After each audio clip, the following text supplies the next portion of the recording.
Hi, I'm JOGB and welcome to Jo on the Go. Today I'm catching up with Nick of Pixiwoo and we're going to share our MS journey together. Eyes already watering from laughing. Excellent, that means her makeup will be way worse than mine. Impossible, obviously.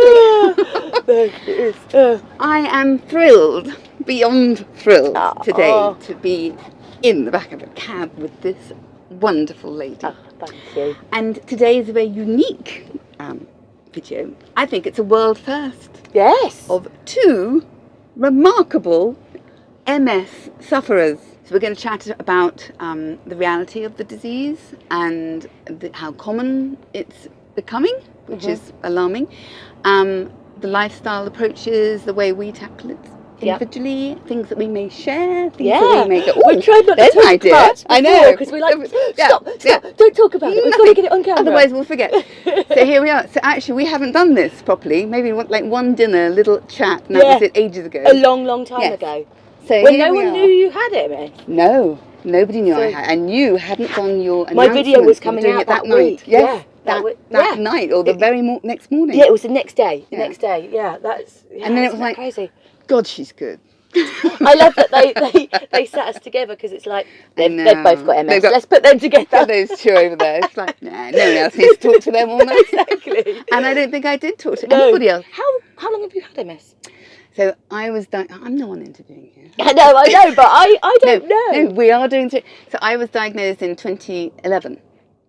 Okay. After a series of I'd had a fall, but I don't know if that was the trigger because obviously there's jury still out on that anyway, isn't it? But my feet were very strange sensation, and I kept repeatedly falling down the stairs weirdly, just like 3 times in a day, and then the next day, and so I ignored it a lot. Did you? Because women do ignore stuff that we have, don't we?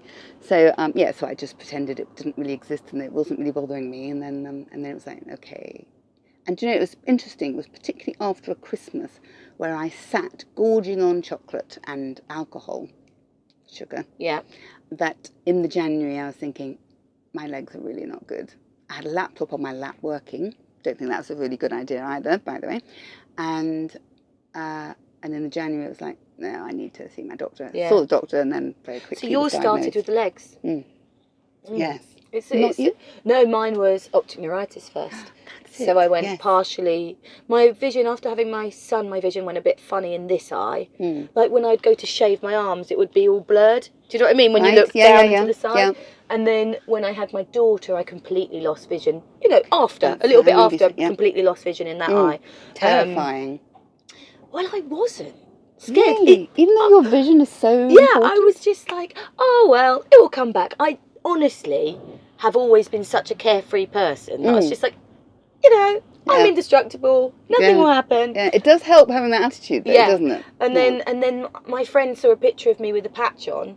She said, and she's a doctor, she said, why have you got a patch on? I was like, oh, I've lost vision. And she was like, have you had that happen before? I was like, yeah, a little bit in my other eye, but it came back. So that's why I wasn't worried about this one. Yeah. And she said, can you go and get an MRI, please? It's really important. I was like, really? Why? She said, because it's linked to MS. I was like, oh, okay. My dad had MS. And your dad. So I instantly knew, okay, this is MS. Yeah.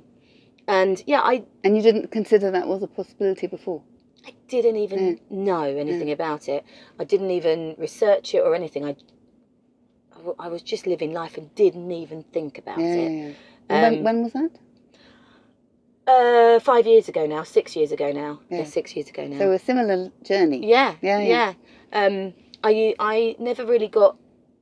I don't have like slap foot or whatever it's called. Drop foot. Yeah, I don't have. I get that a bit in my right foot now. Yeah. But I did get tingling and literally had no energy. I couldn't pick my kids up, couldn't get up the stairs. See, I don't have that. That's so interesting. I go to bed at 1 in the morning, 2 in the morning, and get up. I'm always awake by 5. And I cope and manage and make deadlines and, you name it, and never, but it's my legs. I just, they just will seize up. And, if it rains, like the weather, this week's been horrible. That's my worst. If I see rain, I think, if I see stairs, I just think, do you know what? I don't think I really want to go up. So I'll make sure if I'm going downstairs in the house, I'll try and make sure I don't have to go back upstairs again. Yeah. Or there'll be just some wonderful people in the house that just don't mind popping up to get something for me because actually one flight of stairs it's an exhaustion. That's so interesting. And I think it's very hard that it's an element that you think actually someone who's broken a leg understands, or arthritis. You know that it's like how restricting it becomes. I remember when I was going through my second relapse, and my mum, I was like, Mum, my legs are really, really sore. Like, I can't function them. She was like, go and sit down then, And I remember crying to her saying, but what if I can't get back up? Because that's how it felt. They felt like they didn't belong to me. Yes. Is that what yours are like? Yeah. I felt like... God, this is actually going to get quite emotional. I felt like someone else's legs were... Yeah. Someone else's brain was triggering these legs to move, and I couldn't feel them. It isn't mine. Oh, totally. Like, okay, so my brain doesn't guide my feet. Yeah. My eyes do. So I imagine if I had the optical side as well, I'd stay in bed all day. Yeah. So I have to see my feet. So there's no way I could drive at night time because you can't see your feet. I can't pedal, so I just don't drive now because you can't pedal without of course. Do you find that it's not safe to drive? Sorry, I'm asking you loads of questions. No. It's going to go back. Do you find that exercise makes it better, or is it something you can't do? Exercise it's quite hard to do. Yeah. So I think for me it is turning into your interview. Sorry. I don't very often get to speak to someone else with MS. I know. I'm just going to keep going with it. For me, I know that exercise is better, so I do keep walking. Yeah. I do keep moving, even though it hurts. I'll just keep stopping. I won't not walk, and I don't use a stick. And it's not that I could ever judge anybody else for using a stick, but I want to keep your balance. I feel that it's my fight, and that if I have a stick, I'll lean on it as a crutch rather than keeping my brain. Balance is a real hard thing when you've got MS. Yeah. So I did do a bit of yoga and stuff to try and get my balance back, because, obviously your balance is off. Yeah. So do you have that much now? I don't have. Cow. I don't have any side effects anymore. Fantastic. I get tingling in my hands. Winter is the worst. Yes. Which they say stay out the sun. Mm-hmm. But actually the sun is fine for me. The sun is fine. Sun I prefer. But if I get too hot, then I'll get a bit tingly and I have to come in. Yeah. But I can be in the sun and be in a pool and lay in the sun for a bit. It's the winter, and all of my relapses have been in February. Yes. After I've had a winter. Yeah. So I make sure I take loads more vitamin D in the winter. We're in the wrong country. Yeah. Well, this is what I keep saying to my husband. I'm like, we need to go on holidays in the winter. Emigrate. We need to holiday in the winter and then come back for the summer. So I try and book as many holidays in the winter now as possible to get a little bit more vitamin D. Yeah, no, absolutely. Because I know that you don't take any traditional medicine, and neither do I. What was your reason for?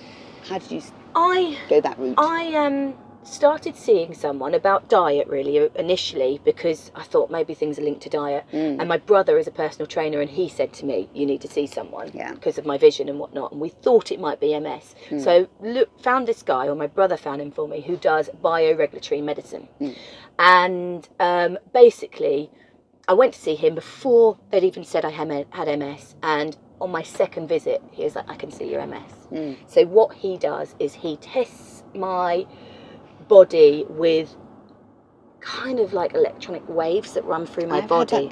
It's unbelievable, and it tells what's working and what's not, and what's functioning and what's not. And what things you're sensitive to as well. Everything. It tells him everything about me. Basically, if I've pulled a muscle in my leg, he'll say, have you done something to your leg? He knows everything.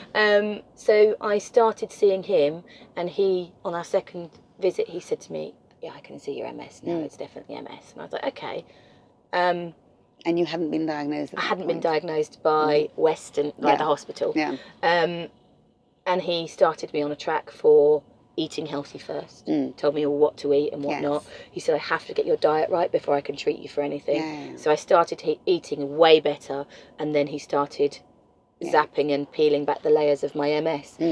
So when I went to the hospital, and they told me, or the doctors and then the hospital, and they told me, you have MS. I was like, well, I know. Yeah. And they offered me the drugs the cancer drug. That I could either take tablets or have injections. And I was like, I want my body to do it. I just said, how long have these drugs been available? And they were like, oh, well, they're still in kind of the trial period. And I said, do you know what?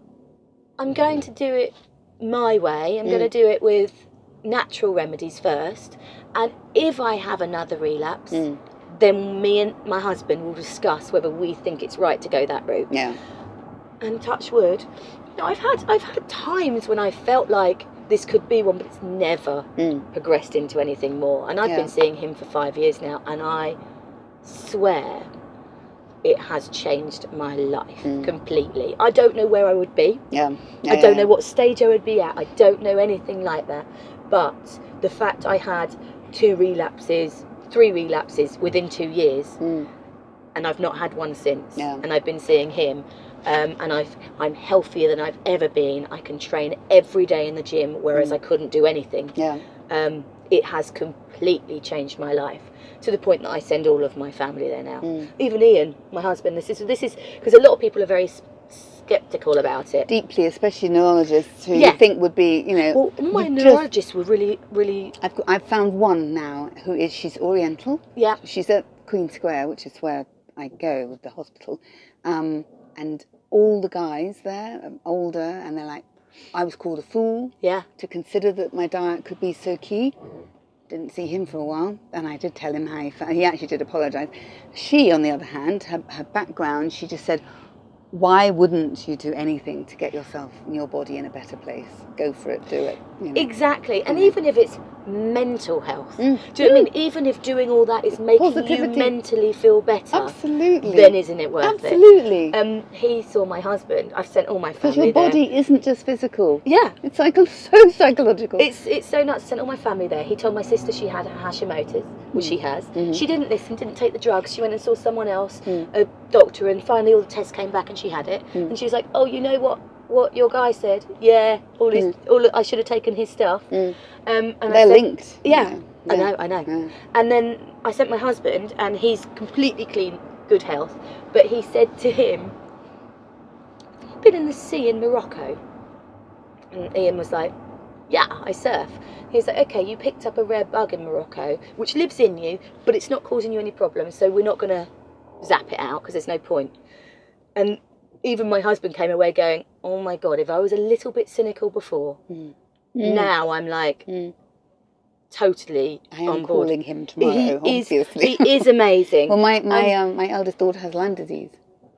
Oh, really? And so a lot of people said to me, have you checked that you haven't got Lyme disease? Well, when she was feeling so awful, I mean, she looked worse than I did. She didn't actually look that bad, but she looked like an 8-year-old woman walking up and down the stairs at home. It was terrible. And because she's studying biomedicine, she's got quite a good analytical, scientific mind, and so she wrote down all her symptoms and what she thought it was, and her top 2 were MS or Lyme, and she was diagnosed with Lyme, and actually, she had blood tests. But but that again, there's an autoimmune. There's no cure for Lyme. Exactly, they're all autoimmune. Yeah. My dad had MS. My granddad had rheumatoid arthritis. They're all, my sister has arthritis. They're all interlinked, and get that body healthy. Yeah, well, the way I did it was completely change my diet. Most things start in the gut, so I take medicine to flush through my gut, so to make sure that I'm not harbouring any bacteria or any stuff that my gut doesn't know how to manage, so it flushes through all the time, and that's the key thing, is really keeping good gut health. So I follow a anti-inflammatory diet, which is it's a kind of a mixture, but it's mainly the Dr.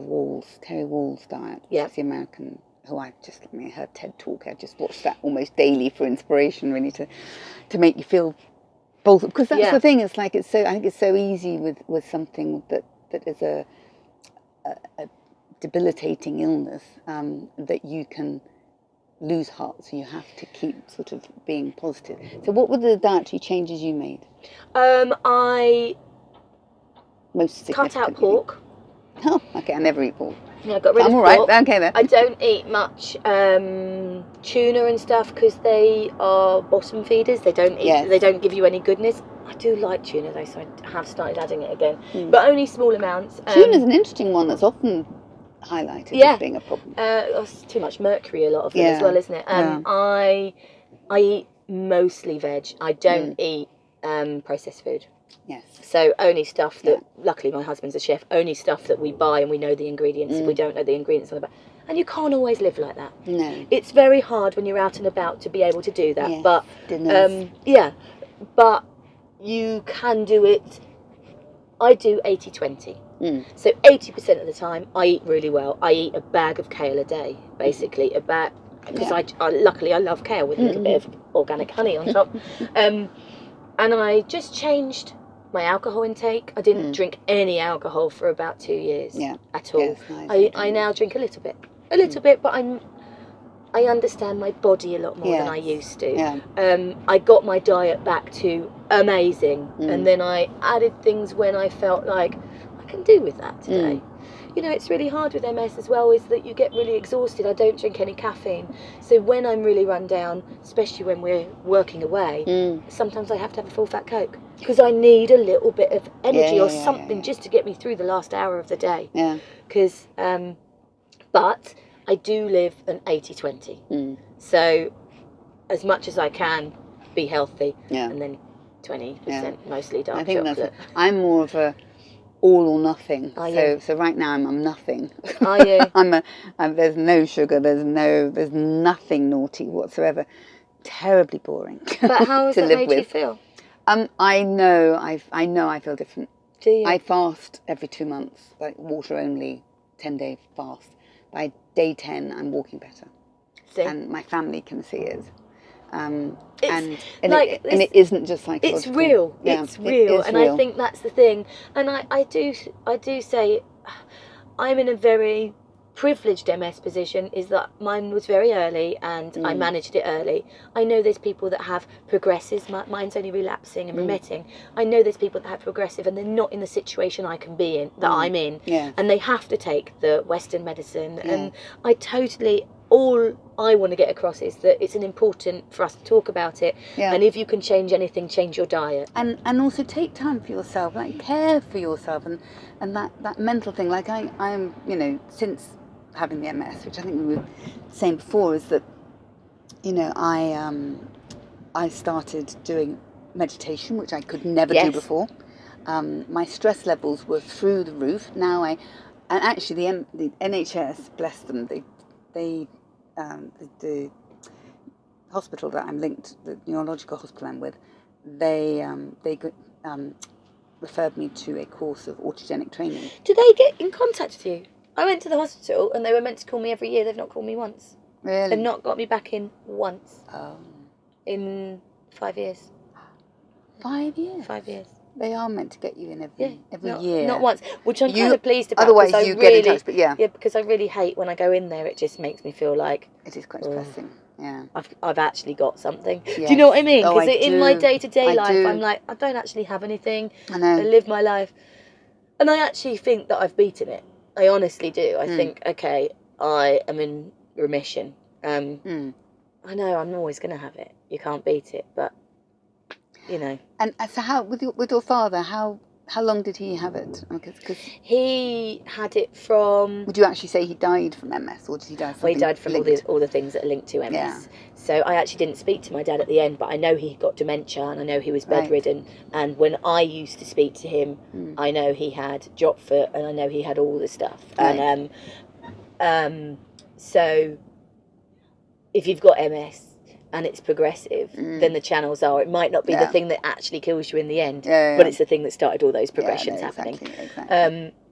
So, yeah, I think that's the thing, when I got diagnosed, I was like, that's all I knew, is, oh my God, I'm going to die. But that's the problem, isn't it? That's partly why we're doing this, is that, you know, nobody walking, I mean, okay, someone might look at my legs if I'm sort of walking a little bit, but ordinarily people, if I sit on the bus, if I sit on the priority seat, I get evil looks. Yeah. Because I have put makeup on and my hair looks nice, and maybe, you know, like you're judging me because I need the seat, and you've no idea. That's got to stop people. That's just judging somebody because it's invisible. Because it's invisible. And it's not always invisible, but You know, you could never, and this is what I always say, you never know what's going on in someone else's world. No. You can never judge anyone we don't know. We just have to be courteous and appreciative of other people and have respect. And I think people don't. If it's invisible. Absolutely. And I honestly would say that, you know, yes, I think I'm, as a result of MS, I'm a bit nicer, not much, but a bit nicer. I'm more thoughtful to others, and more generally more appreciative of smaller things that make you happy, rather than, you know, sort of like, I am a redhead. I can get quite hysterically hot-headed, which unfortunately probably is the reason why I got it in the first place. But it's that kind of just appreciate things more, because you will be a much more happier, more contented person. Yeah. I think there is nothing like getting that diagnosis and the 2 weeks after, where you're just thinking, oh my God, I have just been given a death sentence. And then you pull yourself together and you're like, no, I haven't. You know, I've just been told I've got MS. There's people with far worse. Absolutely. There's people that, you know, I could have gone in and they said, you've got a tumour behind your eyes and you've only got a week to live. But I didn't. I got told I had MS, and that's fine. But I needed those 2 weeks of pitying. I needed those 2 weeks of feeling really sorry for myself. And I didn't feel sorry for myself. I felt sorry for my kids. Yeah. I felt sorry for my husband. I felt sorry for the people closest to me and around me, because I was like... Oh, you can make well up now. Yeah, I didn't want them to have to look after me. I didn't want them to have to see that or nurse it. I say it now, I just don't want to be a burden to them. Yeah. Exactly. When I got to that thinking, and I thought, well, me laying in bed crying is not giving them that now. It's not showing them that your mum's strong. You know, it's it is. It's hard. That is the hardest bit, isn't it? And once you've owned it and you've said, this is a card I've been dealt, and this is a card I have to play. And actually, after 4 or 5 years, when I actually was fitter than I've ever been, I'm now fitter than I have ever been. I train more. I look after myself. Yeah. And now, when I did my video saying I had it, I felt so ready to do it. I felt like I wanted to be someone who could talk about having MS and show people you can live. Yeah. And I know not everyone is in the same boat as me, but I don't know what boat I would have been in if I hadn't have started doing all the stuff I do. Yeah. No, I know. It is weird, isn't it? And there's something I've written recently, and in the beginning of it, somebody said to me recently, most of us need a shock in our lives to make us take stock of what matters and what makes you happy and what makes you, and that's what I was dribbling around getting to, is that actually it's a hell of a shock, but it just highlights, you know, you needed a bloody slap Joe, because you were burning the candle at every single edge anyway. And it isn't that I go to bed any earlier or anything like that, but just that, when I go to bed, I do Reiki on myself, I meditate, and I do the Autogenic training, which the NHS taught me. Do you know what I do? I don't meditate or anything, because I can't switch myself off. It takes me so long. I have massage. And for... I do a 60-minute massage. For 50 minutes of it, I'm thinking about work and I'm thinking about life. The last 10 minutes, I switch off. It's all been answered. Do you know what I mean? I have to get to the last 10 minutes. And I'm going to get you meditating. Yeah, I should. I really should, because even the guy I see is like, you need to meditate. You need to meditate. It's seriously transformed my life. Yeah, I need to. I tell you why, the foot that I get the drop in, and I don't get the drop all the time, it's particularly pronounced if I've been walking too much, because there's the limit, and also upstairs, just overdoing it. And when I do this Autogenic training, which is literally all it is it's not involving anybody else, it's just your mind into your body, and it's a little rhythm and words that are repeated, and you repeat the routines, and your body gets used to it, and your body kicks in. So I used to get the most evil cramps in that foot, and I only learnt Autogenics in January this year. And it would be to the point that it was like my toe was being pulled away from my foot. It's such agony. And I would actually scream. I have physically screamed in the house, people hearing it, everywhere. And it would last for 15 minutes.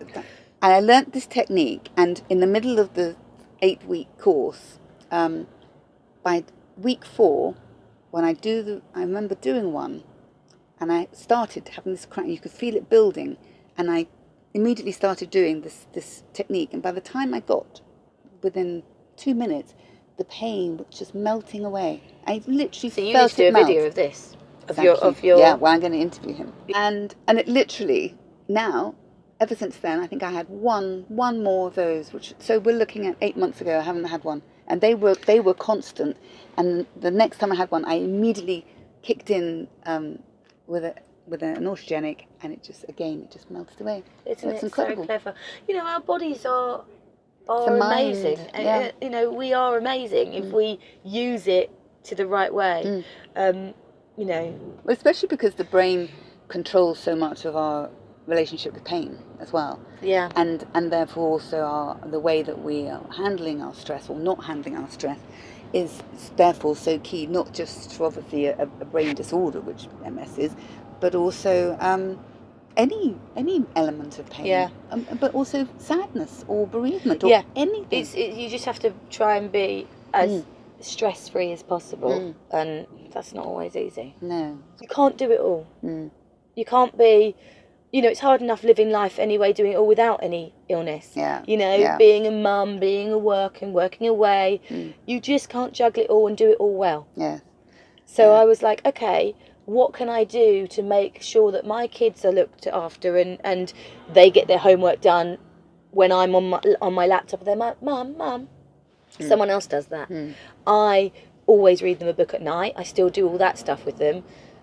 But I have help. It's only 3 days a week, but it also means me and Ian can have some quality time together. Yeah. You know, it's difficult being a parent, being in this day and age. It's so difficult when everything's so fast moving. It used to be a 9 to 5. Now it's a 24/7. Yeah. I mean, at the end of the day, you know, it is at the mother side for me and the partner side for me that I think is a challenge, because as you said, you know, it's that wanting to keep going and to be the best at everything. To be a good example for them. Deterioration in your mindset, in your positivity, because you can't be positive all the time, and you know you can't. You're be allowed positive. to feel sorry for yourself every so often. Is that what I'm doing? Am I feeling sorry for No, myself? but I mean feeling you can't feel positive all the time. We're allowed to not feel positive. It's just kind of worried that I'm kind of potentially destroying a lovely relationship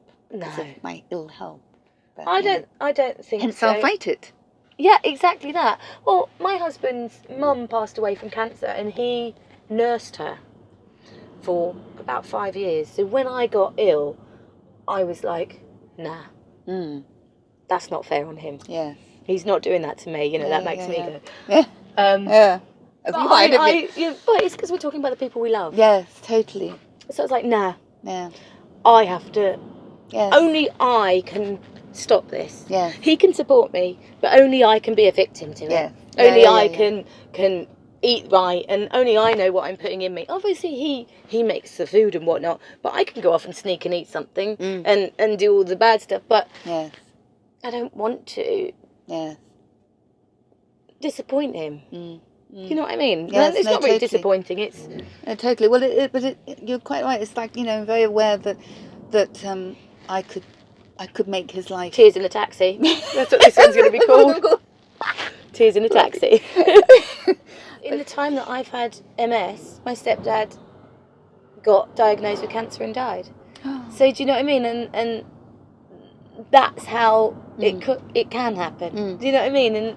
And I think he enjoyed talking to me about it, like when he first got diagnosed, because when you've been told you have something, no one else can experience that feeling that you have. Yeah. Do you know what I mean? And I think when he got told he had that, he would often talk to me about what it was like when I got diagnosed with something, because you have to go through this whole grieving process in a weird way. It's very interesting, but you can't feel sorry for yourself. I'm like watering from every orifice now. I'm crying.